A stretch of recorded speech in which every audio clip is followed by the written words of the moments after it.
महाराष्ट्राचे उपमुख्यमंत्री अजितदादा पवार साहेब आज सकाळी त्यांच्या निधनाचं दुःखद वृत्त हे वाऱ्यासारखं पसरलं आणि मनाला वेदना देणारी ही घटना आहे. त्यांचं अचानक आपल्यातून असं निघून जाणं याच्यावर आत्ताही विश्वास बसत नाही आहे.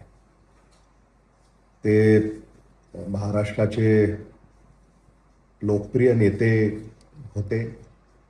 महाराष्ट्राच्या राजकारणामध्ये त्यांचा एक वेगळा दबदबा राहिला आणि महाराष्ट्राच्या जडणघडणेमध्ये गेली काही दशकं त्यांचं योगदान हे कोणीही नाकारू शकणार नाही.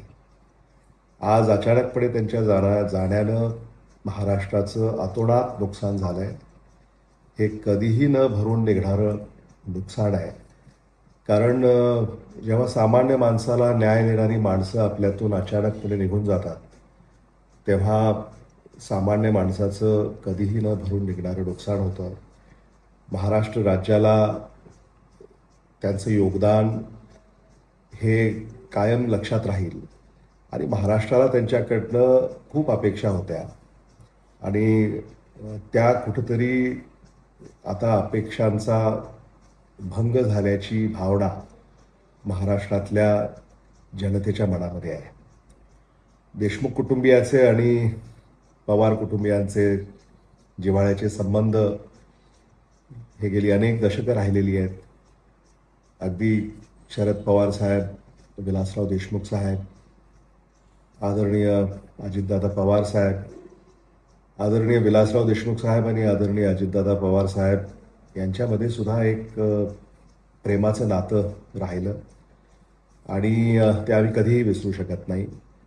महाराष्ट्राच्या मंत्रिमंडळामध्ये मुख्यमंत्री उद्धव ठाकरे यांच्या कार्यकाळामध्ये उपमुख्यमंत्री अजितदादा पवार साहेब हे सरकारचं ते नेतृत्व करत असत आणि त्या सरकारमध्ये मला मंत्री म्हणून काम करण्याची संधी मिळाली आणि मी त्यांना उपमुख्यमंत्री म्हणून काम करत असताना खूप जवळून पाहिलं आहे. बारामतीवरचं त्यांचं प्रेम हे म्हणजे याचं शब्दामध्ये वर्णन करता येऊ शकत नाही आणि एकंदरीतच महाराष्ट्राच्या विकासासाठी त्यांची जी तळमळ राहिली, त्यांचं जे काही सातत्यानं प्रयत्न राहिला तो खरंच वाखाणण्याजोगा आहे.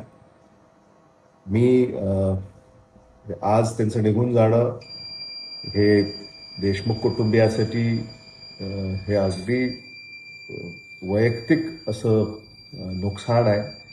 आपल्या घरातला माणूस निघून जावा अशीच भावना माझ्या मनामध्ये या क्षणाला आहे आणि मी त्यांना श्रद्धांजली अर्पण करतो.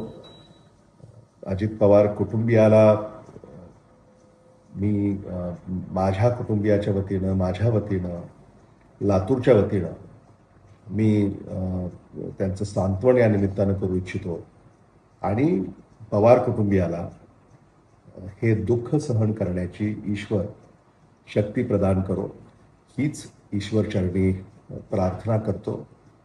ओम शांती शांती शांती.